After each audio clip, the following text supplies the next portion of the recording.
நண்பர்களே, இந்த வீடியோவில் வந்து சென்னையில் வந்து கையில் காசு லாட்டில் வந்து பஸ்ஸில் வந்து ட்ராவல் பண்ணலாம். இந்த மாதிரி புது ஃபெசிலிட்டிஸ் வந்து சென்னையில் வந்து இன்ட்ரடியூஸ் பண்ணியிருக்காங்க. வாங்க நண்பர்களே, அந்த ஃபெசிலிட்டிஸ் வந்து எங்கே இன்ட்ரடியூஸ் பண்ணியிருக்காங்க, அதை எப்படி யூஸ் பண்ணுறது அப்படின்னு சொல்லிட்டு நம்ம இந்த வீடியோவில் வந்து டீட்டெயிலாக பார்க்கலாம் நண்பர்களே. கையில் காசு லாட்டலும் சென்னை மாநகர பேருந்துகளில் முதன்முறையாக வந்தது இந்த மாதிரி ஒரு அரிய வசதி. சென்னையில் வந்து எம்டிசி பஸ்ஸஸில் வந்து இந்த ஃபீச்சர்ஸ் வந்து நம்மளுக்கு வந்து அறிமுகப்படுத்தியிருக்கிறாங்க. முதற்கட்டமாக வந்து பல்லாவரம் டிப்போலேருந்து என்னென்ன பஸ்லாம் கிளம்புவோம் அங்கெல்லாம் வந்து இந்த ஃபீச்சர்ஸ் வந்து நம்மளுக்கு வந்து அறிமுகப்படுத்தியிருக்கிறாங்க.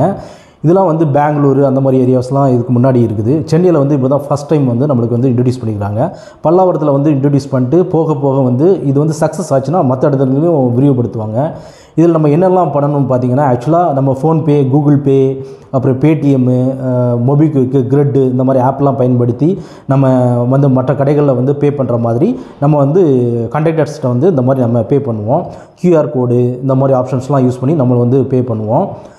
வரும் காலங்களில் வந்து இந்த மாதிரி யூபிஐ டிரான்சாக்ஷன் வந்து பயன்படுத்துவது வந்து மிகவும் முக்கியமான விஷயம். ஏன்னா பார்த்திங்கன்னா இப்போ நாளடைவில் நம்ம மாறிக்கிட்டே இருக்கிறோம். இது பார்த்திங்கன்னா உங்களுக்கு வந்து சென்னை மாநகர பேருந்துகளில் வந்து பயண சீட்டு பெற்றுக்கொள்ளும் வகையில் புதிய டிவைஸ் வந்து நம்ம கண்டக்டர் வந்து கொடுத்துருப்பாங்க. அதை யூஸ் பண்ணி நம்ம வந்து அமௌண்ட் பே பண்ணுற மாதிரி இருக்கும். இப்போ முதற்கட்டமாக வந்து சோதனை முயற்சியில் வந்து பல்லாவரம் டிப்போவிலேருந்து இன்ட்ரடியூஸ் பண்ணியிருக்கிறாங்க. சென்னை மாநகரத்தின் பல்லாவரம் பேருந்து பணிமனை கீழ் இயங்கும் பேருந்துகள் நடத்துனர்களுக்கு யூபிஐ மற்றும் இந்த credit card facility, debit card facility அந்த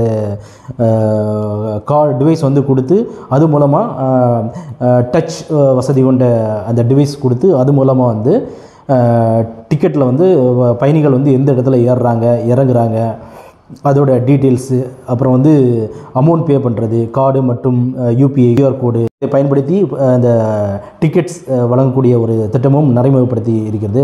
சோதனை திட்டமாக இதை வந்து மாநகர போக்குவரத்து கழகம் செயல்படுத்தி உள்ளது. அதன் வெற்றி மற்றும் பயன்பாடு நிறை குறைகளை வந்து கருத்தில் கொண்டு சென்னையில் உள்ள மற்ற இடங்களுக்கும் இந்த ஃபீச்சர்ஸ் வந்து விரிவுபடுத்தப்படும். ஏற்கனவே உள்ள மாதிரி நம்ம கண்டக்டர்கிட்ட அமௌண்ட் பே பண்ணியும் கூட நம்ம டிக்கெட் வாங்கிடலாம். சென்னை மாநகரத்தில் வந்து ஆயிரக்கணக்கான பேருந்துகள் வந்து ஓடுகின்றன. சென்னை மாநகர் மற்றும் புறநகர் பகுதிகளில் உள்ள கோடிக்கணக்கான மக்களில் முக்கால்வாசி பேர் வந்து பேருந்துகளையே பயன்படுத்துகிறார்கள். இப்போ வந்து எல்லா இடத்துலையுமே நம்ம வந்து ஃபோன்பே, கூகுள் பே, அப்புறம் வந்து கார்டு வந்துடுச்சு. பல்லாவரத்துக்கு கீழே இயங்குகிற பேருந்துகளில் வந்து இந்த கண்டக்டர் வந்து இந்த டச் டிவைஸ் இருக்கும். அதில் வந்து நம்ம வந்து யூபிஐ டிரான்சாக்ஷன் அப்புறம் கார்டு இதெல்லாம் பே பண்ணி வந்து நம்ம டிக்கெட் வந்து பெற்றுக்கொள்ளலாம். மற்ற ஏரியாக்களில் வந்து இந்த திட்டம் வந்து இன்னும் வந்து அறிமுகப்படுத்தப்படவில்லை. இது சக்ஸஸ் ஆனதுக்கப்புறம் கிளாம்பாக்கம் இந்த ஏரியாவில் வந்து அறிமுகப்படுத்துவாங்க நம்புகிறோம். நண்பர்களே, வீடியோ பிடிச்சிருக்குன்னு நினைக்கிறேன். வீடியோ பிடிச்சிருந்தா லைக் பண்ணுங்கள், ஷேர் பண்ணுங்கள், கமெண்ட் பண்ணுங்கள். மறக்காமல் நம்ம சேனலை சப்ஸ்கிரைப் பண்ணுங்கள். தேங்க்ஸ் ஃபார் வாட்சிங்.